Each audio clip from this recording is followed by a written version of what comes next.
Hello students, हम लोग class 12th commerce की अकाउंटेंसी हम लोग कर रहे थे, जिसमें अपना चैप्टर नंबर सेकंड जो चल रहा था उसके हमने 1 से लेकर 14 क्वेश्चन जब है वो कंप्लीट कर दिए थे। क्वेश्चन नंबर 15 जो है वो हम लोग करने जा रहे थे, लेकिन क्वेश्चन नंबर 15 में थोड़ा सा कंसेप्ट अलग है। हमने 1 से लेकर 14 तक के जो क्वेश्चन किए थे उसमें नए साझेदार का प्रवेश शामिल था। भाई 1 से लेकर 14 तक के जो क्वेश्चन थे उसमें नए साझेदार का प्रवेश शामिल था कि नए साझेदार जब प्रवेश करता है तो हमारे बुक्स ऑफ अकाउंट कौन कौन से बनते हैं। रिवोल्यूशन अकाउंट बनाते हैं, पार्टनर कैपिटल अकाउंट बनाते हैं, बैलेंस शीट तैयार करते हैं और उनका एडजस्टमेंट क्या क्या होता है। ठीक है, उनका एडजस्टमेंट किस तरीके से हम लोग करते हैं, न्यू प्रॉफिट शेयरिंग रेशियो। ठीक है, इसके अलावा अपना ओल्ड रेशियो, ठीक है, ये सेक्रीफाइज रेशियो, ये अपना रिवोल्यूशन अकाउंट बनाना, संचित जो भी रिजर्व अपने रिजर्व वगैरह उनका कैसे एडजस्टमेंट करेंगे, कैपिटल एडजस्टमेंट कैसे करना है। तो ये बहुत सारे जो अपने एडजस्टमेंट हमने सीखे थे नए साझेदार के प्रवेश के समय।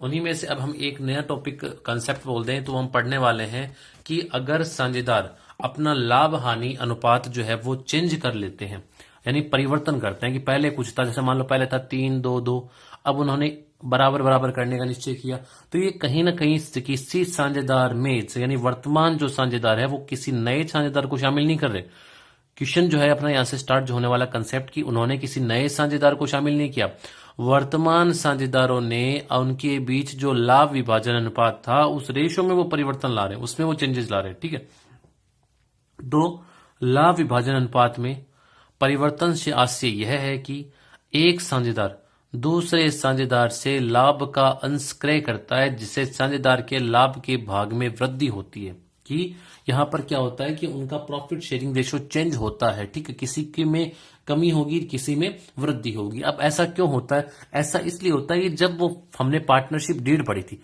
कि साझेदारी संलेख में क्या होता है, जब वो फर्म का गठन होता है या साझेदारी जो बनती है वो साझेदार करते हैं, वो साझेदारी पार्टनरशिप डीड जब बनाते हैं, साझेदारी संलेख जब बनाते हैं, तो वो क्या आपस में डिसाइड करते हैं कि प्रॉफिट को किस अनुपात में बांटेंगे। अब ऐसा तो है नहीं, उन्होंने जो पार्टनरशिप डीड बना ली तो लाइफ टाइम प्रॉफिट रेशियो उनका यही चलेगा। हो सकता है कि कोई पार्टनर जैसे मान लो 3-1 में था, अब उस समय उसको हिस्सा कम मिल रहा है क्योंकि मान लो उसकी कैपिटल कम थी या उसकी एफर्ट बोल दो, स्किल वगैरह बोल दो, वो कम थे। तो अब कहीं ना कहीं 5 साल 10 साल हो चुका है, उसने अपनी कैपिटल भी बढ़ा दी, काफी वो स्किल वगैरह सीख चुका है, बिजनेस को सही तरीके से मैनेज करना सीख चुका है, तो उसको प्रॉफिट में भी उसने बहुत को सेल्स को बढ़ाना, प्रॉफिट, ये सारा कुछ वो सीख चुका है। तो वो कहीं ना कहीं उसका रोल जो है वो बढ़ चुका है। तो यहां पर जो है इन फ्यूचर वो अपने रेशियो को बढ़ाने की मांग कर सकता है कि मेरा प्रॉफिट शेयरिंग रेशियो है वो इंक्रीज होना चाहिए। ठीक है, बात आती है मेरा प्रॉफिट शेयरिंग रेशियो इंक्रीज होना चाहिए। बता सकते हो भी हाँ भाई उस टाइम मेरा जो है मेरी कैपिटल कम थी, या बोल सकते हो कि मेरे पास जो है एफर्ट कम थे, मैंने लगा ये स्किल सही तरीके से, मेरे को बिजनेस का नॉलेज नहीं था, लेकिन जैसे जैसे समय व्यतीत होने लगा अब आप मेरे को है मेरा प्रॉफिट शेयरिंग रेशियो इंक्रीज होना चाहिए, चेंजेस होना चाहिए। तो सारे पार्टनर एग्री भी हो जाते हैं कि हाँ भाई उसकी कैपिटल उस टाइम पे कम थी, अब इसकी कैपिटल भी बढ़ चुकी है और इसका बिजनेस में, सेल्स में, प्रॉफिट में भी काफी रोल है, तो हम इसकी प्रॉफिट शेयरिंग रेशियो को चेंज करते हैं। अब सुनना, उनका लाभ हानि विभाजन अनुपात परिवर्तन होता है तो उन्हें अपनी पार्टनरशिप डीड को रिकंस्ट्रक्शन करवाना पड़ेगा। दोबारा उन्हें अपनी पार्टनरशिप डीड को नई पार्टनरशिप डीड उन्हें बनानी पड़ेगी, क्योंकि पार्टनरशिप डीड में किसी भी फाइनेंस के क्लोज में कुछ भी चेंजेज होता है, अगर पार्टनर्स कुछ भी डिसीजन लेते हैं तो उससे कहीं ना कहीं आपकी पार्टनरशिप डीड रिन्यू होगी। ठीक है, अब इसमें क्या है, इसमें यह है कि पार्टनर्स केवल अपना प्रॉफिट शेयरिंग रेशियो चेंज कर रहे हैं। प्रॉफिट शेयरिंग रेशियो चेंज करते हैं तो किसी को गेन होगा, किसी को सेक्रीफाइज होगा। उस गेन और सेक्रीफाइज के इफेक्ट को हमें अपने बुक्स ऑफ अकाउंट में शो करना है, वो हम यहां पे सीखने वाले हैं। तो वर्तमान साझेदारों के मध्य लाभ हानि विभाजन अनुपात में परिवर्तन क्या होता है कि लाभ विभाजन अनुपात में परिवर्तन से आशय यह है कि एक साझेदार दूसरे साझेदार से लाभ का अंश क्रय करता है। मतलब कि जैसे उनका जो शेयर था वो उनका जब बढ़ाएंगे तो किसी दूसरे साझेदार का तो कम होगा, तो जिस साझेदार को लाभ के भाग में वृद्धि होगी हम उसे गेनिंग पार्टनर बोलेंगे, लाभान्वित साझेदार। और जिस साझेदार के लाभ के भाग में कमी होगी उसे हम सेक्रीफाइसिंग जो पार्टनर है, त्यागकर्ता जो साझेदार है, वो हम बोलने वाले हैं और उसका इफेक्ट जो हमने बुक्स ऑफ अकाउंट में शो करते हैं। ठीक है, अब हम देखते हैं, अब हम इसमें देखते हैं कि अपनी एंट्री देखते हैं। हमें क्या होता है कि इसमें कई बार सिंगल एंट्री पूछता है कि एक एंट्री बताओ, तो वहां पर सुनना ध्यान से कि जो भी अपने पास प्रॉफिट हमें डिस्ट्रीब्यूट करना है पार्टनर्स में, या अपने जैसे मान लो हमें उनसे लॉसेस वगैरह रिकवर करने हैं, तो यहां पर हम पहले देखते हैं कि उनको सेक्रीफाइज हुआ है या गेन हुआ है। तो अब सेक्रीफाइज रेशियो का फॉर्मूला क्या होता है, त्याग का अनुपात निकालने का। भी त्याग का मतलब क्या था, त्याग का मतलब ये था पहले ज्यादा मिल रहा था अब कम मिल रहा है, तो ओल्ड रेशियो में कुछ कमी आएगी। तो यहां पर हम बोल सकते हैं, ये कहेंगे फॉर्मूला, त्याग का अनुपात। भाई किसी को त्याग होगा, किसी को गेन होगा। त्याग का अनुपात क्या होता है? Old ratio, old PSR minus new PSR. New में कमी आ गई, ठीक है, मतलब कि उसको पहले ज्यादा मिल रहा था, अब कम मिल रहा है, तो कमी आज के इस त्याग को बोलते हैं सेक्रीफाइज, सेक्रीफाइज रेशियो, ठीक है। एक होता है गेनिंग रेशियो, फायदे का अनुपात। फायदे के अनुपात में नया अनुपात बढ़ जाता है और पुराना कम होता है, तो वो निकालते हैं new PSR, new profit sharing ratio minus old PSR, ठीक है। फायदे को बोलेंगे गेनिंग रेशियो, गेनिंग रेशियो। अब कोई भी इसमें जब रेशियो चेंज होता है तो हम उसका जो भी नेट इफेक्ट पड़ता है उसको जनरल एंट्री में शो करते हैं। भाई इतना अमाउंट पहले इतना मिल रहा था, अब उनको इतना मिल रहा था, तो जो नेट जो डिफरेंस होता है वो हम शो करते हैं। तो उसके लिए एक एंट्री होती है, जो पार्टनर गेनिंग हो रहा है उसको डीआर कर दो, जो सेक्रीफाइस है उसको सीआर कर दो। तो आपकी जो एंट्री होगी वो होगी gaining partners capital account DR to sacrifice, to sacrificing partners capital account, gaining partners capital account dr to sacrificing partners capital account, ठीक है। ये एंट्री हम लोग करेंगे, गेनिंग पार्टनर को डीआर, सेक्रीफाइस पार्टनर को सीआर, ठीक है। ये एंट्री हम कर देंगे। जो भी हमें प्रॉफिट लॉस या गुडविल जो भी एडजस्टमेंट करना है हम इसके हिसाब से हम लोग करने वाले हैं। यानी पहले आपको निकालना पड़ेगा कि किसको सेक्रीफाइस हुआ, किसको गेन हुआ है, ठीक है। उसके हिसाब से हम अपनी जनरल एंट्री बना देंगे कि जिस भी अमाउंट का हम एडजस्टमेंट करना है उसकी हम लोग ये एंट्री कर देंगे। जिसको गेन हो रहा है उसको डीआर कर दो, जिसको सेक्रीफाइस हो रहा है उसको सीआर कर दो, कि यार इनका आपस में रेशियो चेंज होने से ये इफेक्ट इनके जो है अकाउंट्स पर पड़े हैं वो हमें शो करना है, ठीक है। अब हम चलते हैं अपने क्वेश्चन में, क्वेश्चन स्टार्ट करते हैं। क्वेश्चन नंबर जो है 15, क्वेश्चन नंबर 15 जो हम देखते हैं कि 15 नंबर जो क्वेश्चन में है वो क्या लिखा हुआ। ये अपना 15 नंबर क्वेश्चन, तो इसको ढंग से देखना। Question number 15, A B C साझेदार है और लाभ को 2:2:1 में बांटते हैं। 31/3/17 को उनका स्थिति विवरण बैलेंस शीट इस तरीके से आपको दे रखी है। Liability amount, assets amount. Liability में creditor, general reserve, P&L, capital, इस साइड में bank, debtor, less provision, stock, furniture, plant, deferred revenue expenditure आपको बताया रखा है, ठीक है।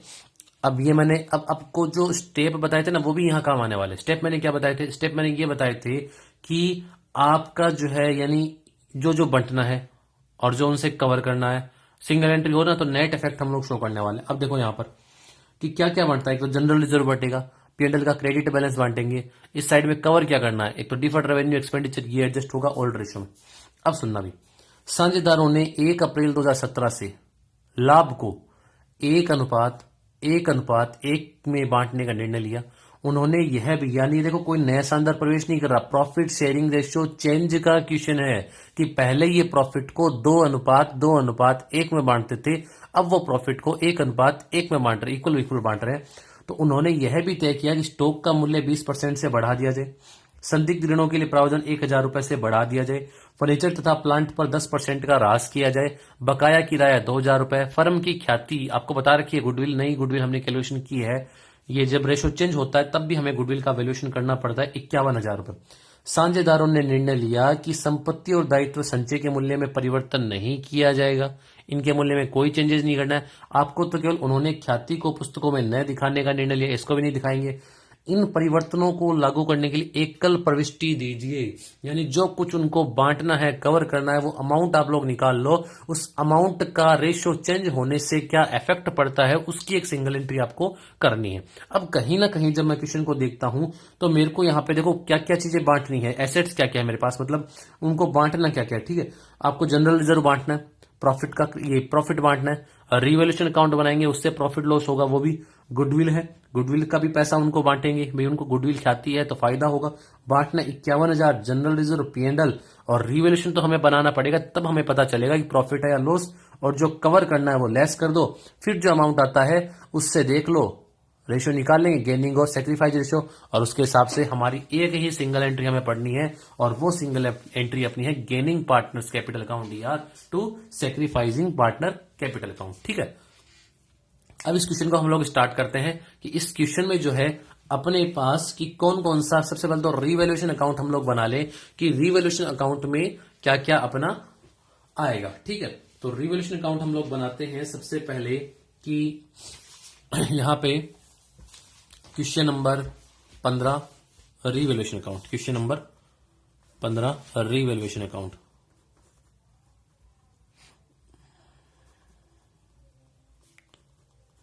रीवैल्यूएशन अकाउंट, ठीक है।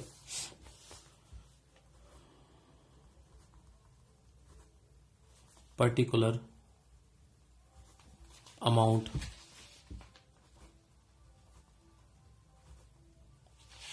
पर्टिकुलर और अमाउंट, ठीक है, डेबिट साइड और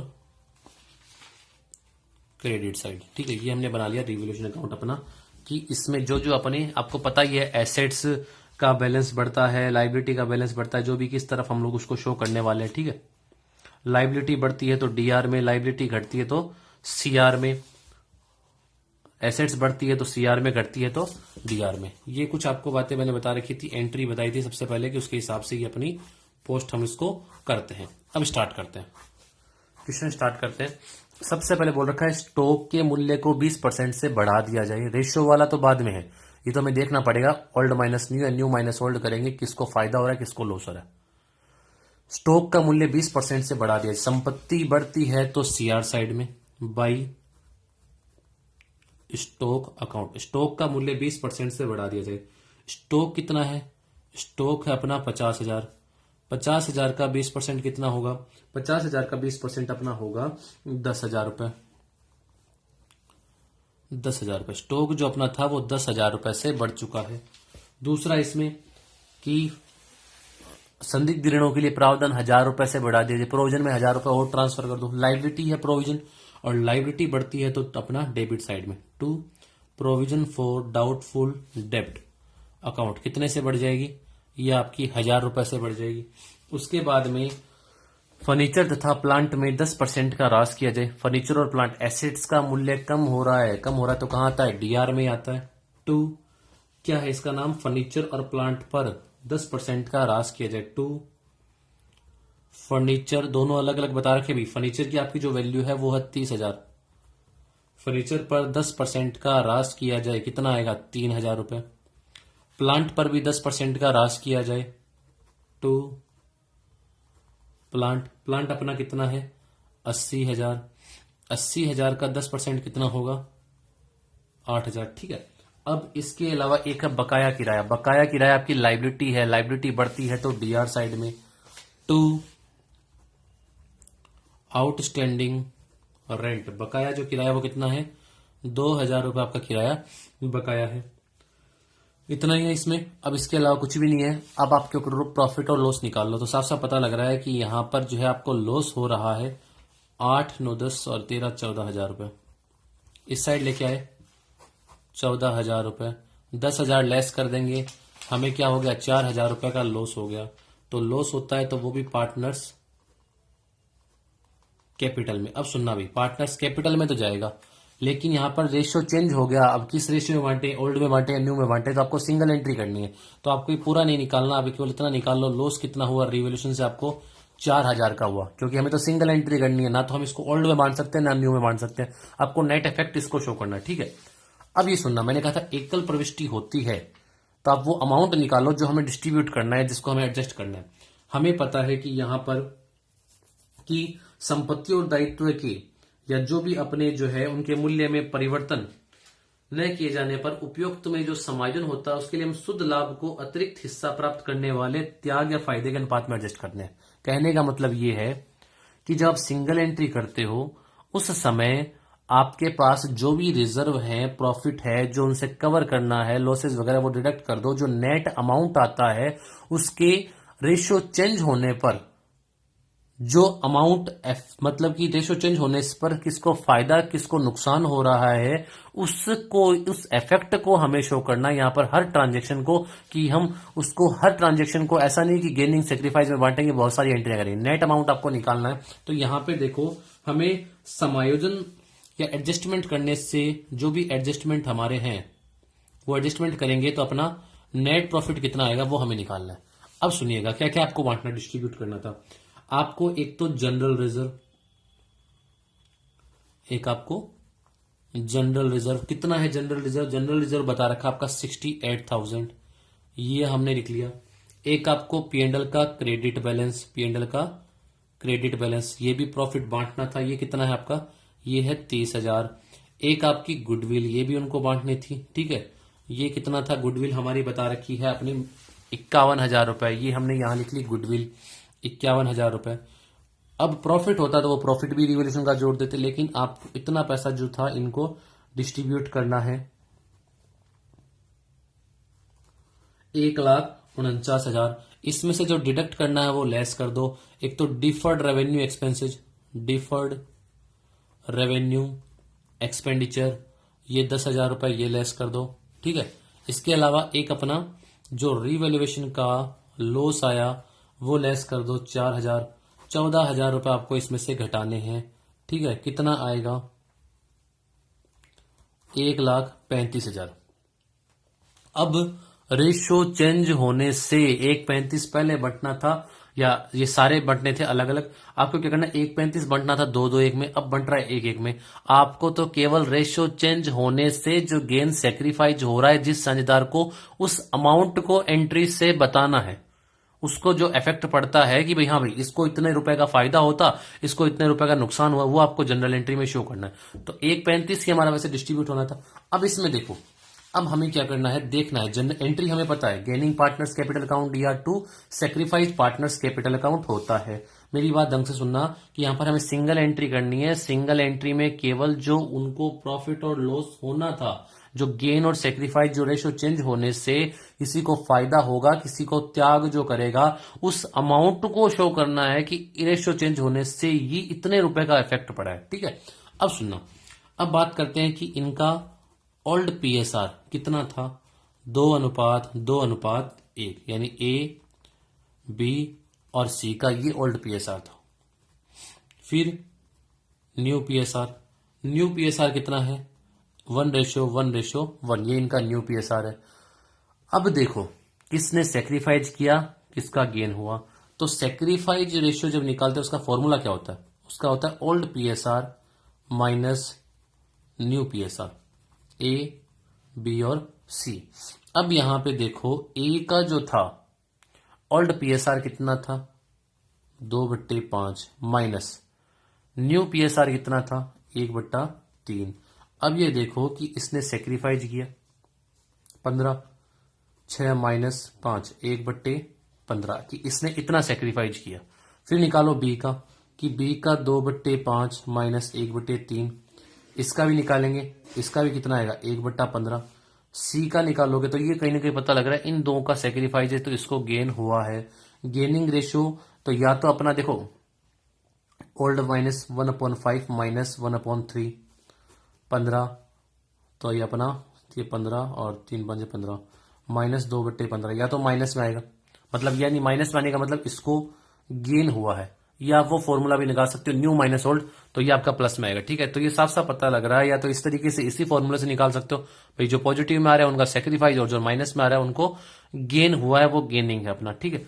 अब देखना, अब आपको क्या करना है, 1/15, 1/15 और 2/15। अब सुनना कि रेशो चेंज होने से सी को गेन होगा कितना, 2/15। इस 1,35,000 का 2/15 निकाल लो कि गेनिंग जो होता है उस पार्टनर को क्या करना है, डीआर करना है। गेनिंग किसको हो रहा है, सी को, पहले तो एंट्री कर दो, गेनिंग को करना है डीआर, तो गेनिंग एक को ही हो रही है, सीज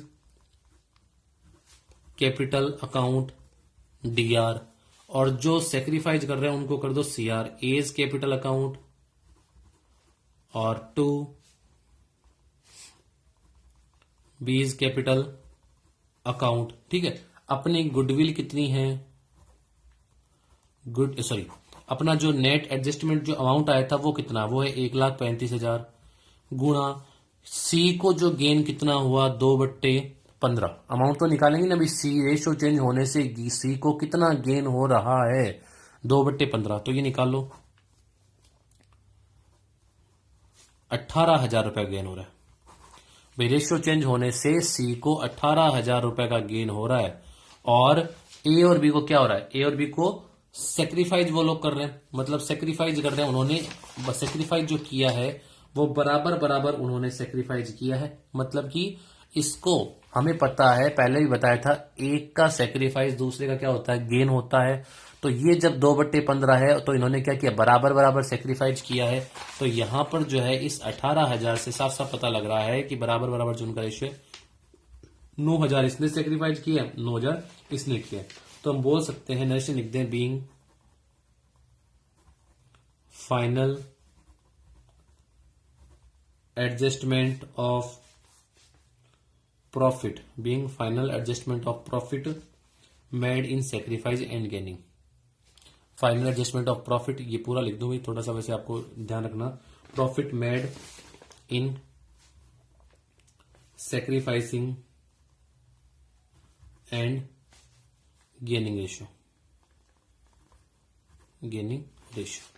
तो ये जो भी हमने एडजस्टमेंट किया है कि हमने इसका फाइनल एडजस्टमेंट कर दिया है, आपका रेशियो चेंज हुआ था और इतने रुपए का फर्क इनको पड़ रहा था। रेशियो चेंज होने से सी को तो फायदा हो गया 18,000 रुपए का, और ए और बी ने सेक्रीफाइस किया 9,000 रुपए का, इन्होंने सेक्रीफाइस किया। तो एक का सेक्रीफाइस दूसरे का क्या होता है, गेनिंग होता है। तो ये क्वेश्चन जो था वो अपना कंप्लीट हो चुका है। ठीक है, नेक्स्ट जो क्वेश्चन है, क्वेश्चन नंबर 16 में आपको बता दूं, आपका होमवर्क है।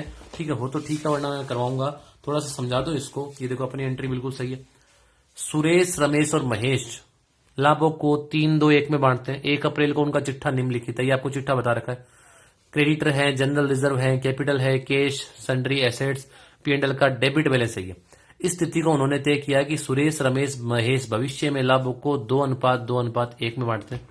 उक्त तिथि को फर्म की ख्याति का मूल्यांकन 72,000 रुपए किया गया। फर्म की गुडविल इतनी है, ना कोई रिवेल्यूशन का झंझट है कि हमें रिवेल्यूशन कितना होगा।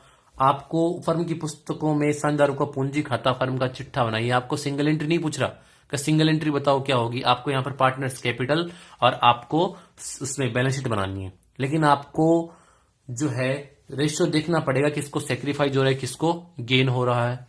अब इसमें जो है आपको केवल ये बाकी क्वेश्चन सेमेंट एज इट इज वैसे होगा। बैलेंस शीट में जो शो कर रखा है उनको प्रॉफिट ओल्ड में ही बांटेंगे। केवल जो गुडविल जो एडजस्टमेंट है इसको आपको सेक्रीफाइस और गेनिंग रेशियो में, मतलब त्याग का अनुपात, मतलब जो रेशियो इनका चेंज हो रहा है, इसको केवल गुडविल का ही इफेक्ट आपको इस पर शो करना है अपनी बुक्स ऑफ अकाउंट में। इसको ट्राई कीजिएगा, हो तो ठीक है, वरना हम नेक्स्ट क्लास में क्वेश्चन नंबर 16 को देखने वाले हैं।